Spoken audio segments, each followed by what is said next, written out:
Hey, welcome back to another Slice of Life episode, and this one's going to be on Sunday. So I'm actually recording this just the day before. It's been a while since I've actually done recording for storytelling of experiences with people that I just particularly enjoy. So this one's going to be about just a really good day I had.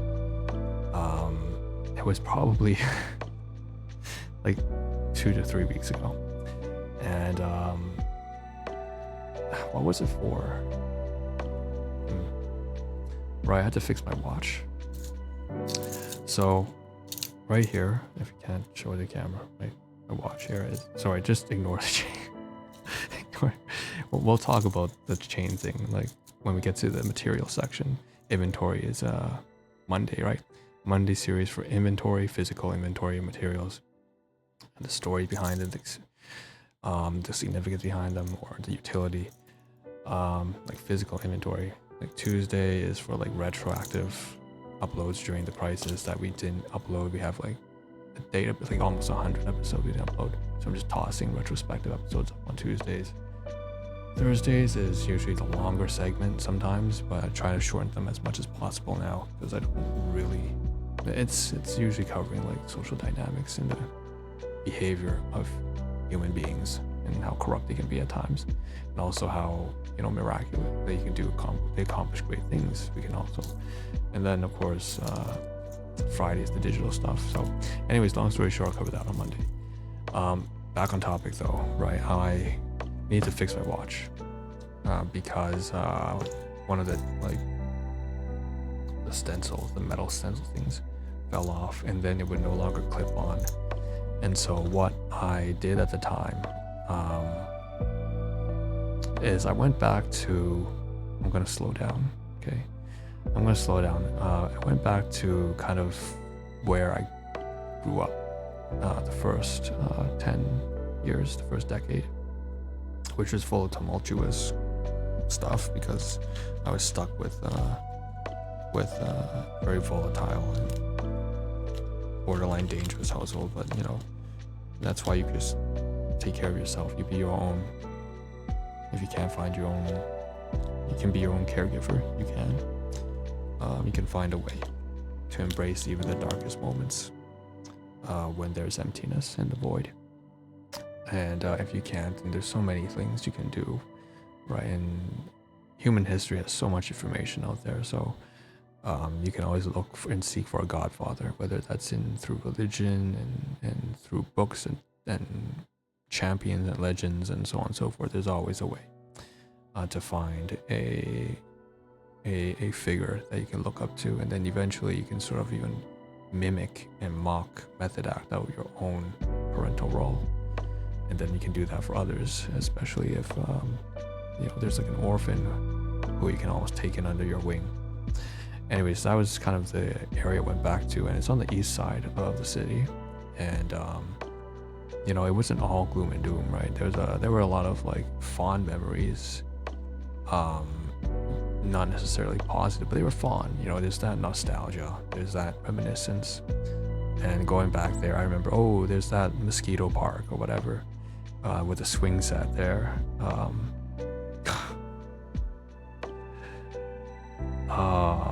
That scene hit me so hard when I remember when I first saw, that Japanese animation called Naruto. It's very mainstream. What the fuck am I saying? Of course, everybody knows the swing set. God, I couldn't get over that. It was just, it's like the life we live is like 1-to-1 in terms of. But anyways, the point is, when that music track kicks in, sadness and sorrow. Oh god, the swing set. Anyways, so is the Beaches. There's a district called the Beaches in Leslieville, and it's kind of like on the east side, nearby like the front, where there's like it's the beaches. And I went there to kind of an area that's nearby. So in the first decade, we'd already moved, like 3 or 4 times, losing the first household and a different household, and then going to renting here, renting there, everywhere. It's very unstable. But I got to see a lot of parts of that city, and it's very kind of like small town vibes.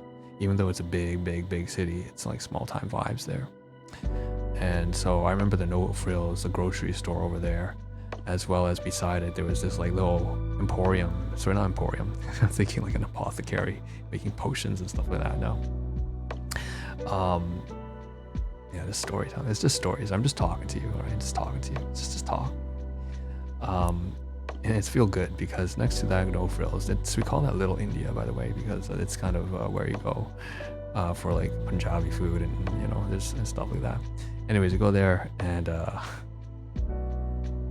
next to No Frills, there's this little store that between them it's like home hardware, I believe, you know, selling like HomeDepot stuff, you know, tools, tools for fixing the hardwood, drywall, plumbing. Anyways, between the No Frills grocery store and the hardware is this store, this little shop. It's like a repair store, right, for shoes and for watches. And so I went back there, and I had been there actually just about 2 years ago. So that was like 2023, just to pay a visit, and it was still open then. But I came back this time 2 weeks ago, and I saw a store that looked like that, but it had a big lock around it, and the sign was kind of like half torn. So I walked back and forth for a moment, and then went into the home hardware store and said, you know, is this the right store?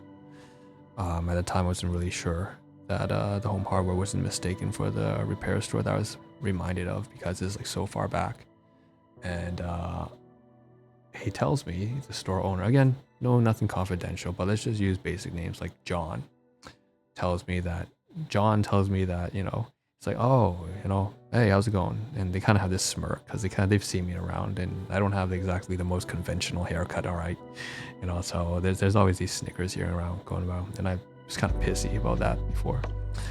Well, they were pissy too about different things, so I was like, you know, you guys need to like lay off me, because you guys are pissy about other things that I think are really pathetic. For you to laugh at me and my haircut is like fucking, like, you know, look at yourself in the mirror first. But yeah, so there's been that kind of banter around the city, right, between me and the public. So they had this kind of smirk, right? But anyways, we kept it cordial, and they're like, you know, can we help you? And I'm like, yeah, I can help you. I'm looking for, you know, is this the store where you repair watches and stuff? I show them my watch is not working, and he goes, you know, oh, you must be looking for the repair store. You must be looking for,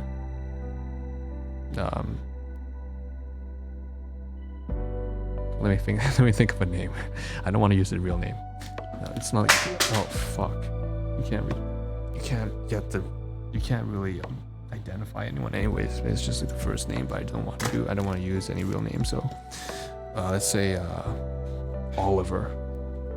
Oliver's Jewelry. That advertisement. I'm sorry, there's so many references there's so many of these references here that you probably aren't getting, but you can just kind of relate to your own, you know, like the infomercials that you probably watched in the 90s if you were growing up there, or in the 80s or in the 70s. You know, I could be talking to a demographic that is mixed, like 40, 50, 60, 70 years old, 20. So it doesn't really matter. But basically, you know, let's say Oliver, right? He's like, you know, oh yeah, I know him, Oliver. He hasn't been there for 2 years now. They closed down shop. So I was like, oh, that's a bummer, right? I was like, you know, I used to grow up here, and, you know, we all exchanged a little smile. I was like, yeah, we kind of know. So I said, you know, all right, so do you do these services? And he's like, no, unfortunately not. But all right, so where do you think? Do you have any suggestions here, right? Where can I go to fix my watch? And you know, sure enough, he tells me, he's like, you know, there's a great store, actually, a great jewelry store up there by Gerrard Square. And again, you probably don't catch these references, but again, it's fine. Like, just think of like your own, as I'm telling this story, just relate it to yourself, right? Just relate it to yourself.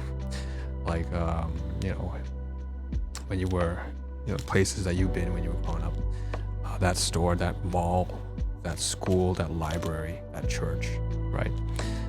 Small town vibes. Maybe you guys live in a big city, but it doesn't change anything. You can still relate it to like the fitness center that you went to with all your girlfriends, all your boys, and and you went fooling around as kids and whatever, or whatever, I don't know. And so, or went on your honeymoon, whatever, and whatever personal memories you share. So I know what Gerrard Square is. Oh, I haven't been there in a while. So I took a streetcar over there, and a streetcar is like a giant millipede. That's the best way I can describe it if you don't know what streetcar is. I think people know what a bus is and a train is, but I don't know. I'm not sure if streetcars exist in certain countries around the world. Anyways, it's like a giant millipede on rails, except on the ground floor. And then it just, so I took the streetcar all the way over to Gerrard Square. It's actually not that far now that I think about it. It feels really far, but I could make it there in 10 minutes on the streetcar. And I got off, and so the story really unravels here, because then now it's like a shopping mall, and oh, the memories here from 25 years ago. Wow. So I stepped in there. Oh, the Food Basics is still there, right? Food Basics is like the same tier of a No Frills. It's a lower end grocery store that sells a lot of discount items for very cheap, affordable prices, right? Went in there. Wow, it's like, oh, they have new fridges. It's clean again. It's cleaner than it was than I remember, right? There's a security guard now, right? Before we didn't have security. Security is a new feature, you know, when it comes to it's so lame, this conversation. Yeah. Yeah, that's a new thing for the past like couple of years. People started, you know, experiencing a lot of theft in grocery stores because people couldn't afford the expensive prices, rising costs of inflation, supply chain disruption, COVID, pandemic, you know, things, you know, just going haywire. And yeah, you know, mass panic, anxiety, hysteria. Oh man, normal is not normal. People are crazy. Became crazy. Homeless people became kind of like the norm. You know, homeless people had more humanity eventually at some point. And that's just kind of crazy to believe than a normal human being. So a normal person is not normal. They're just more quote unquote normal people, but everyone's got issues. And in fact, the most like awful people on the planet, I've realized now, are pretty much like quote unquote normal people. Well, not realized. I've always known this to be the case, but I didn't think it'd be this bad. Anyways, went to the Food Basics. Things are better because I've been vocal about it. And I've been kind of like, not vocal, I've been strategic in my communication. I'm actually very quiet, very silent. But when I speak very effectively. So I know when people spread rumors, I deliberately say things that they will transfer and gossip about. And then eventually they're kind of forced to have conversations by virtue of their own voluntary habits. I kind of bait them in. I cast the line, the lure, and then they get baited. They just can't help but talk about it. Okay, well then talk about it. I'll give you something to talk about. You talk about it, and I won't have to lift a single finger. You'll make the change on your own, because wisdom is something you learn through time anyway. So it doesn't matter what I do, as long as I make the right decision and you talk about it, then eventually you come to the same conclusions anyway. So I don't have to do a single thing. And so, yeah, I went there and it was civil because of that. And people were getting their shit together, and it was nice. And I went to Food Basics. It was like, you know, I was like seeing security guards for the first time in that store. Went out into the center, the core of the mall. There's a second floor, first floor, second floor. Turned to the right, found a jewelry store. First thought he was like Viet or something. Turns out he's actually mainland Chinese. And I just spoke to him briefly and said, you know, listen, I need to get this watch fixed, and I was referred here. He had this little smile on his face, like, okay, yeah, I can do that. And there wasn't much to talk about. I could hear that he's not exactly fluent in English, but that's okay. And so I just kind of said, you know, how much, you know, he just said $10. And just the moment he said $10, it just threw me back. I'm back in the 90s again, you know, going to fix your watch, you know, $5 bill, $10 bill for $15, just pay by cash, right? No cards, no credit, just everything pay by cash, right? I'm super old fashioned. You can laugh along, it's funny. And so it took him not very long. So I was like, oh, this is good. This is good for you too, by the way, right? He just sat there, turned on the light, and, you know, the precision that I remember when I was, you know, when I was studying to become an optometrist, but before then I did some shadowing work. So shadowing is when you follow kind of like, it's not an internship, but it's like an internship. You kind of just, you follow your physician or your your optometrist or your dentist, and you sit in as they tend to the patient, as they give an eye exam, as they give a working through the teeth or whatever, or remove a cavity or whatever, or fill a cavity, sorry. And you just watch, right? And then they will kind of, show how they interact with the patient. They will show you, they'll be talking mildly to you to say, hey, this is what it looks like when someone has glaucoma. Here are the readings, the signs. So they just kind of guide you. They show you what it's like. And during that time, I remember that I spent a substantial amount of time, not just with the optometrist, but also with the optician. So it was a family-run clinic, traditional Chinese, not mainland. And in this case, I remember, having a lot of warm conversations. Like, we were really friendly with each other, shared a couple laughs here and there. But at that time, I was very quiet. At that time, I was very reserved because of, I had like CPTSD and shit like that, and it was undiagnosed. I didn't realize how bad it was at the time. So I was very withdrawn, very quiet, very cooperative, a little bit too much. And so anyways, the point is, at that time, I worked with the optometrist's son. So it was a husband and wife. They were my mentors in a sense. So LNT, she was a great physician. So was her husband. And their son and daughter were also in the same business of optometry. And again, no names mentioned because privacy, confidentiality. But I basically was able to work alongside with their son. I didn't do very much. He did all the work, but I was able to, help him with some like minor things. So his son was an optician. And so this really brought back the memories when I watched, coming full circle, right?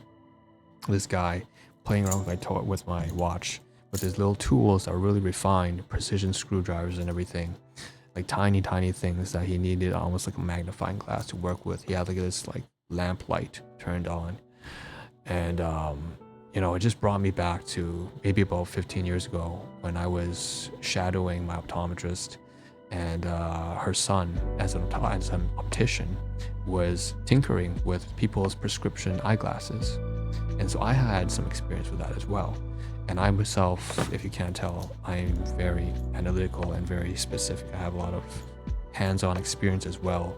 And I can actually, I actually like to tinker around with my own glasses whenever it gets warped a little bit. And I play with like, pliers and little tiny screws and precision screwdrivers and stuff like that. And I like that. I like the fine handiwork and craftsmanship. I like a lot of things, but anyways, that's one of the things. So that's what it reminded me of. And anyways, let's just say G. Let's abbreviate by G, the letter G. I said thanks, G. Paid him 10. He gave me back my watch, coming full circle, and I left. Right? Later on, I would see his wife, and it's over there. And then I think it is a couple, I believe. There was a bit of a joke incident. It's like a young couple who was fooling around, came back, and like, oh, it's so cute. They were just kind of faking it, and then the dude, it's like a boyfriend, girlfriend, young couple, was messing around, had a mask on, so he felt like he could do anything, stupid kids, they do stupid shit, right? He's like, oh, he can't catch me because I'm wearing a full face mask or whatever, like not face mask, it's like full covered. It's almost like you're going for a robbery kind of thing. It's like, ni hao ma, and he runs off. I was shaking my head, but yeah. Anyways, I feel kind of bad for them because that mainland couple probably gets exposed to that kind of shit all the time. I remember that used to happen all the time when I was growing up in the 90s. Like, there was just so much like douchebaggery around, and that hasn't really changed coming back down here. So, anyway, so that's that, right? So food basics down to the core, jewelry store. Nice interaction here and there. Got the watch fixed, right? Home hardware found at the store. The old watch repair was closed. What else happened? So I wanted to explore the mall now. I wanted to see what else was new in Gerrard Square, because everything is kind of like new to me at this point. I haven't been there in so long. And I saw there was a huge Walmart now. I was like, whoa, before it was nothing there. Upstairs, they expanded the construction all the way across to the bridge. So on the second floor, there's actually a bridge that goes all the way to the opposite side of the parking lot. And wow, it looks huge now. I was like, what the fuck? This was a tiny ass tiny ass shopping mall back in the 90s. You know, it's this small thing. I remember it was brought there with my provider. By my provider, like family and blood are not the same, so I'm just gonna call provider. Right? And I remember him bringing me there, and I was just a little kid, obviously at the time. And man, has it changed, right? Like the ceilings, it's like one of those malls where the ceiling on the second floor is like 3 stories high or something, right? There's so much space, right? And I must imagine now looking at it as from an infrastructure standpoint, how much heating must be wasted on that. But anyways, going upstairs, I went to like a bazaar, you know, one of these like small stores. It reminded me of like the Indian bazaar. That's something that's further up by a district called like Scarborough Markham. There's something there like that. But anyways, this is like a one down here in Gerrard Square. I went inside. It's just it's the classic dollar stores before the corporated dollar stores like Dollarama. It's like a corporation. It's like got many little franchise stores. But this is one of those home and pop that just grew and grew on its own, and it was never incorporated, didn't become a franchise. It's just one single location that just got better and better and better. And my God, is it really, really good. It has such a wide variety and selection of handyware, tools, cutlery, kitchenware, all sorts of intricate designs, all sorts of intricate tools. Speaking of which, right, stuff that, you know, we're not gonna, well, we'll talk about that again Monday series. That's a Monday series, material stuff. And that's where I purchased like some stuff. I got some stuff, wanted to get a drink, didn't get it. And then it was a big store, right? I bought screws, I bought some knives and stuff like that. And I'm just looking at them on the side, I want to cover them. And then I went down to the cashier after like roaming around for about 45 minutes because it was big. And it brought back all the memories. You know, everything's really affordable. You can buy a whole casket of like stuff for like, you know, $1.75. Even in this time, 2025, that's really, really affordable. This whole thing. Hear that? Screws. That's just $1.75, of course. If you go to something like HomeDepot, it will cost you like probably like $5. Like 300% increase. All right, but anyways, go in there and then went to the front. So I wanted to really detail this, right? Not just an experience, but again, the interactions once again, right? Interacting with the guy who was a jewelry store, giving that rundown with the clothes store with John over by Home Hardware, right? The little smirk in there. Come over here to find the security guards and stuff like that. So here's one. I came to the front of the cashier of this large dollar store, and there's this young woman, and I can tell it's like an international student, right? And I go, you know, I just want to give some history, you know, because like it was a long line and people were barely talking. So I thought I'd just like break the ice a little bit once it got to my turn. At that point, it was just me and one other person behind, so there wasn't a long lineup. And while she was like scanning the items I was gonna purchase, I started to like fiddle around and look at what kind of like things they have on the counter. Because like it's always interesting when you go to one of these home and pop convenience stores or home and pop dollar stores. They have so much stuff that just looks so interesting, and it's fairly affordable. That's all. But some of it is like just trinkets, right? It's just trinkets. So you just fiddle around and see what's there. And I saw that there's a bar of chocolate from Mondelez Cadbury. Now, if you don't know, in my country, well, Cadbury is a brand it's British. It's from the UK, right? Cadbury, you think of British chocolate. And but over here in my country, chocolate is usually candy, let me tell you. And I had a good laugh and a good joke with one of my colleagues, and she's a great colleague, just say V, at my store that I work at retail. And you know, one time, you know, she brought it over here. She's like, "Oh, don't buy that. It's so hard. I gave this to my husband and he hated it and I hated it. This cooking was just all." I was like, "Yeah, that's because it's probably." I look at the back. I'm like, "It's because it's all sugar, V." Because everything here in our country, all of it's just sugar. Because sugar in manufacturing is cheap. Sugar is cheap. Chocolate's expensive.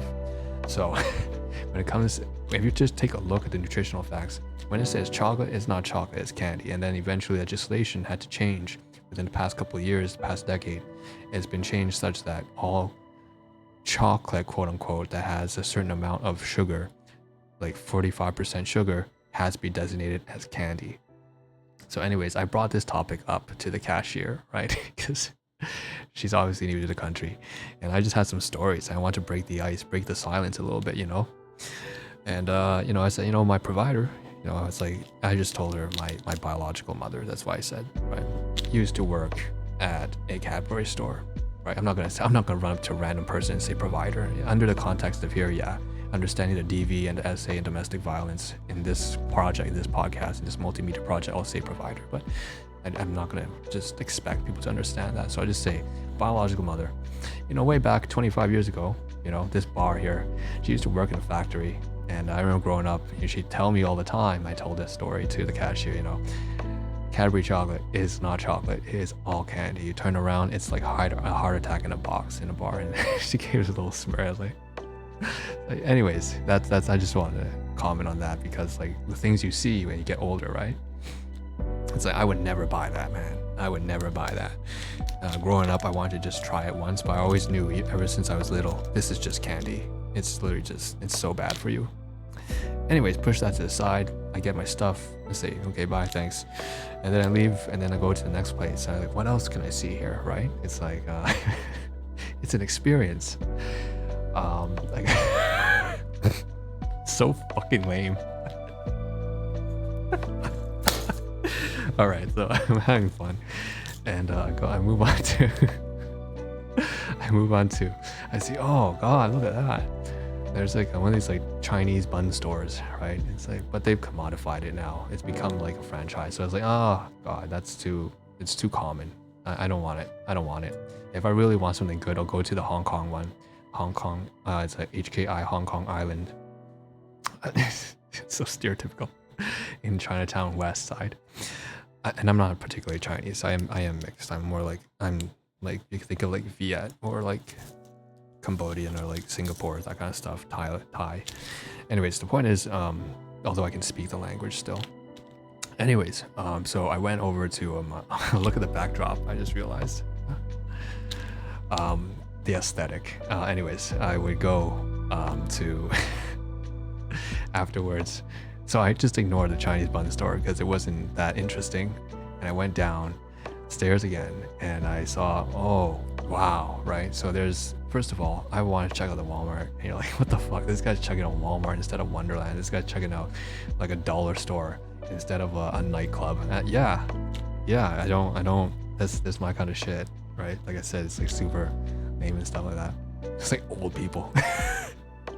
So I go to Walmart, and I go through. And it's really nice because there's this interaction that I had with this old lady. It's like old Caucasian white woman for like maybe like 60, 70 years old. And she's really warm because she saw me upstairs actually in that dollar store as well. And we kind of bumped into each other and said, oh, sorry, passed by. And there's this kind of like understanding that, like I said, I made a bit of a reputation for making things civil again. I'm not a big fan of the stupid, crazy politics that's all like diversity, inclusion, and victim mentality, and creating excuses and hypersensitive, over-triggered stuff. Nor am I a good fan of the opposite extreme, which would be like victim blaming, highly offended at like good things. Like imagine getting offended at good things, like someone's being kind and nice, and then you have the obnoxiousness. You just feel this irritation, agitation, just like, you're so, ooh, look how kind you are. And so just being obnoxious, being a bully, being abusive, being, the opposite of the opposite of inclusion, diversity is literally being a fucking bitch, an asshole, and being a bully, right? And so being exclusionary and being that mean girl, being that dick jockhead who thinks with his dick, not with his brain, right? There's a lot of those motherfuckers down here, let me tell you that much. Right, in any big city, metropolis, you'll find a lot of these motherfuckers out there. Crazy. So, long story short, I've made a reputation for trying to bringing some kind of civil sense of balance to society, right? With like not speaking too much, but not speaking too little, right? And so, especially, I've received a lot of nods from people who are doing difficult jobs or in difficult times, and they're just like, what the fuck? Can't you just leave people alone and be civil? And so this is one of those people, this really nice old white woman, this senior, really, this granny. and she's just really warm to me because I recognize kind of her too. And then so when we went down and bumped into Walmart, I just let her a little quip, when she sneezed, I'm like, bless you. It's kind of like a throwback to when things had some sense of normalcy that was decent, right? Some basic human decency. You don't have to do it, but if you just do it, it's not like you're trying to virtue signal, or in this case, like vice signaling. People are deliberately being jackasses on purpose, right? Like vice signaling, that should be the new term. It's just as bad as virtue signaling. Same fucking shit. You're offended at people being awful, well, you're offended at people being nice. It's the same shit. You're still getting offended. Shut the fuck up and keep to your own self, right? So anyways, so it was a good interaction. Went into Walmart and I saw the same lady, and it was just like this feeling of comfort when you're surrounded by someone who just gets it, right? They get it. And so I went there, I took a look, and at Walmart got some stuff as well. It wasn't much, but like I said, we'll save that for a Monday episode podcast. And I went to the cashier, and there's this warm Filipino woman there too, and we were just talking, made some small conversation. She's like, oh, this is a drying rack. It's very interesting. It's a very smart use of that. And and then it's like, okay, I'll see you around. I haven't been to this in a while, so it's good to just see like a small town vibes, and I really like that. East side is like small town vibes. West side is kind of like fashion district, entertainment district, very big corporate, big city vibes in our city. But honestly, it's not, the divide isn't even that big from east and west. The biggest divide is north and south, right? But that's kind of how things have been traditionally in communications, and that's how people usually divide things in our city. So if there is any division, but well, anyways, that was that. I bought some salsa and stuff like that, and salsa's good. I love salsa, hot salsa, and like a drying rack, whatever. I want to cut it up with a hacksaw and make something out of it actually. But anyway, so there's Walmart, there's that dollar store interaction, that Filipino lady, and the old granny, the white granny, like really just warm vibes. The funny story with that Indian international student girl, with the old man, the white man there, who had that little smirk, mischievous man, but it's like whatever. It's like just some banter here and there, right? But he tipped me off really well, and I really appreciated that, him, right, for referring me over to the jewelry store. And then there's that mainland Chinese guy who did a really good job, and he gave me a throwback to way back. I got these memories flooding back to me when he was tinkering with it. I was like, oh man, it's like $10, we fix your watch. It's really nice. I love that shit. And then after that, it was like the last thing that happened was two more things. One, I went to the food court, sat down, and on the side I was like, oh, it's exactly the same. I was like, most of this I thought would change, but it had the same franchise. Now, one of them that disappeared was the muffins, like triple M's, like muffins.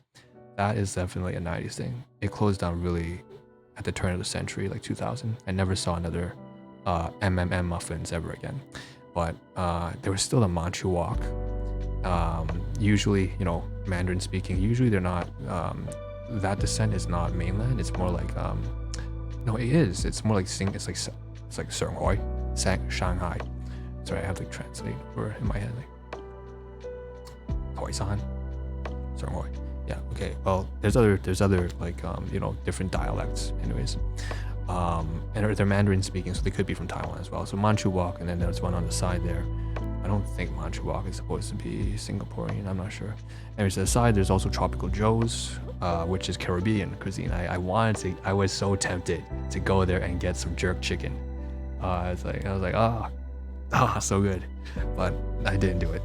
Anyways, it was just funny because sat down in the food court again. There's a little commotion because people kind of recognize and stuff like that. It's like, but anyways, the cashier there is like, they were just talking. They were like really gleeful and joyful and everything, like, and stuff like that. And then there were like some teenage brats here who are being bitchy as usual, because like after school hours, and you get stuff like that happening. And then you got now it's fairly civil at the same time as well. This was just 3 weeks ago, so by that point things were fairly civil, and people were just like eating with their family members, sitting down, going through the receipts, just calling people on their phones, and just a communal atmosphere in the food court. I sat down there for about 20-30 minutes just to get down my transactions, and then I picked up and I left to the last destination, which is the last thing we'll discuss here, or Storytell. And that's when I went over to Home Depot, which is like home hardware but much bigger, right? And you know, plumbing, electricians, furniture, toiletry, cabinetry, lighting, caulking, you name it, they have it. Okay, so I went inside and there's a huge, you know, there's like 34 aisles, huge aisles, like huge warehouse style, right?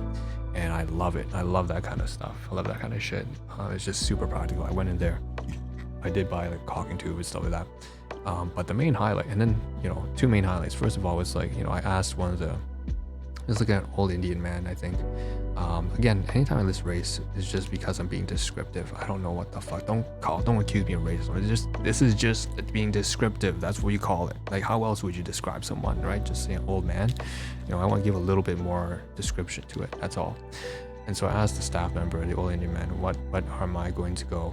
I would describe myself in terms of that too, right? I would just say, you know, this like Southeast Asian kind of man. That's how I would describe myself on the surface. Anyways. Right, when you're just passing by. So I asked him, you know, where's the right aisle for the plumbing? I went over there, and then, my goodness, the amount of useful materials there. Of course, the prices are higher, substantially. Like I said, it's not like dollar store stuff, but I'm talking about like steel metal, right? Of course, right, for piping and stuff like that. Not that kind of piping. I had to, and steel, like I don't know how to describe. I don't know the terminology. I apologize. Yeah, it was there. I went there, and I said, "This is useful. It's like sheet metal, and I want to build something from that." I'm not gonna say what. Anyways, I'm gonna go there. I'm going back there again for sure, 100%. I'm going back to that Home Depot. It's really close by. I'm gonna definitely go back there. And the main highlight was, I suppose, at near the end of that trip, someone called up my name, and I turned around. It's like, really? Is it someone knows me? And it was, of course, it was my aunt, one of my aunts. And so we had a conversation. It's like, oh, we're here. Here you are. What are you doing here? I said, like, what coincidence? You know, small world. And we just caught up. You know, I was like, you know, have you received any calls from E? I'm just designating E for my cousin. You know, he's off in a different country altogether right now. You know, have you talked to him? Yeah, I've spoken to him. That kind of stuff, or Facebook or whatever. And, you know, just caught up. And it's really warm. And we're speaking like Canto and stuff like that. And then, you know, there were some jerks who passed by. It was like this mainland. No, not mainland. Sorry. That was the second one. The first one was like this couple, not this couple, these two Indian brats, like short and kind of chubby, coming down, all with that obnoxious, like that ego. They started like bursting out laughing. It's like, what? Because we're talking Canto? Like, what the fuck? They recognize me, obviously, like I said. It's like, no, I don't like you. Fuck off, bitch. Like, crazy. Oh, the amount of arrogance they have just to cause public disruption everywhere they go and be proud of it. Anyways, yeah, so they passed by, just like there's that, but it's just kind of a fleeting thing. And then we just talked. We kept talking for about like 20 minutes, and I caught up, you know, saw how she was doing, how my uncle was doing, you know, what am I getting here? She asked me, you know, what am I getting here at home? I was just coming here to fix my watch, and then I wanted to see, because everything's different now. You know, I asked her if she's like still volunteering for that thing. She's retired, of course. Did a long career in nursing. And now she's always been she's been a great leader for the hospital in that eastern side of like Leslieville. Everybody knows she does a great job. She has a lot of like strong ethics. Like she's she's great. She has a great character. That's a woman I can respect, right? I really respect my aunt. She's composed, strong, has a good heart, a really good heart. Has very strong boundaries, and knows how to apply them appropriately. Knows how to communicate, knows how to take a joke, knows how to have fun and stuff like that. She's very outgoing, loves to go on trips and travel. So one of the things I asked her also was like, does she go anywhere for New Year's with my uncle. Like the two of them didn't go anywhere, and they usually drive up north to pick apples, go to like farms out by Niagara, or down south by Niagara, and up north, picking apples, picking fruit. They're very outgoing, and yeah, outdoors people. So that's it. And we kind of wrapped up that conversation. Now I've got to wrap up my conversation because I see it's like 40 minutes now. And but it was really good interaction there, right? And I didn't expect to run into her that day, or she ran into me and called me out. So yeah, so that's it. 40 minutes, let's cap it off here. Long story short, I went there, fixed my watch, tried to fix my watch, went to an old place that I used to go to, and had so many great interactions that day. It was a lot of fun. Again, just like some banter, some mischievousness from the old folk, the white man guy by the home hardware, and then the great recommendation that he gave me to go over, and the sad history that, you know, Jay isn't there anymore, the old guy from the watch repair store. I believe he was Korean, and Koreans have had it rough, historically speaking, man. But anyways, he came over there. The Korean guy's like pretty gone now. Jay's gone, so I was kind of sad. And so I just went over to Gerrard Square, but nothing wrong about that at all, because it's been all good vibes there. I went to Food Basics, saw all security guards there now. Things are fairly decent. There's new stores everywhere I go. Huge expansion, tall ceilings.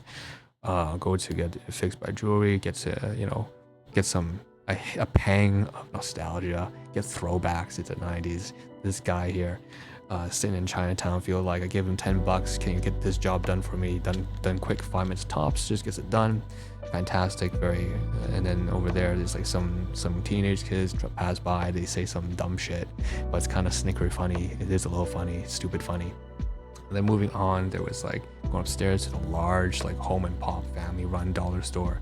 Lots of variety, very wide selection, very affordable. Gave a little story to like the international cashier of the whole history 25 years ago. It's all heart attack in a bar, and in a chocolate bar. I would never buy that shit. Honestly, never buy that shit. And then in the back there, I bumped into that old granny who kind of had this. We had this mutual respect going down. Went downstairs, passed by the security guards, and actually I really liked it because like I remember when I was at the shelter, there were a lot of these people from like Guyana and Kenya, like basically Africans, and they were really trying their best to get a job, and I was happy to see that, down here there were 2 broad security guards for the whole mall, and I think they kind of recognized me a little bit actually, because I kind of made a name in that kind of community for trying to vouch for them. But anyways, the point is, after that, also went over to like Walmart there, and then bumped into the same granny, bless you, bless your soul kind of thing, move on. Warm interaction, Filipino cashier, had a little bit of this and that, a little talk, small talk, and then left and went to the last destination, food court, sat down, and then over to, not too much change, Tropical Joe's. Some stores gone, but some of the food stalls gone, but most of it's still there. Caribbean food, really wanted that. And then finally to Home Depot. Home Depot, got some plumbing work, got that obnoxious pair of like these 2 chubby Indian girls who were just like fucking awful. And then bumped into my aunt, like May, and which is like counteracts everything because she's just such a great person. And that's it. So that's it. That's storytelling. I hope I didn't speak too fast and bombard you with craziness. But it's let's put it this way. Let's wrap it up by saying, for all the positive interactions I've had there, I'm very happy. I consider myself blessed that day. Saw my aunt, had great catching up time. These are the moments that I kind of live for. Positive interactions in life, for some funny stories here and there with the cashier as well, and just some karate, and just going there and getting that small time vibe. It was a nice atmosphere. Really enjoyed that. So that being said, that's everything here, and that's a Sunday kind of thing. I know it feels like a bit like a sermon in some ways, but it's not supposed to be like that. So that's it. I'm signing out, and I'll see you guys in the next one. And I'm gonna record the next one. It's gonna be. I've been meaning to get back to you guys. You.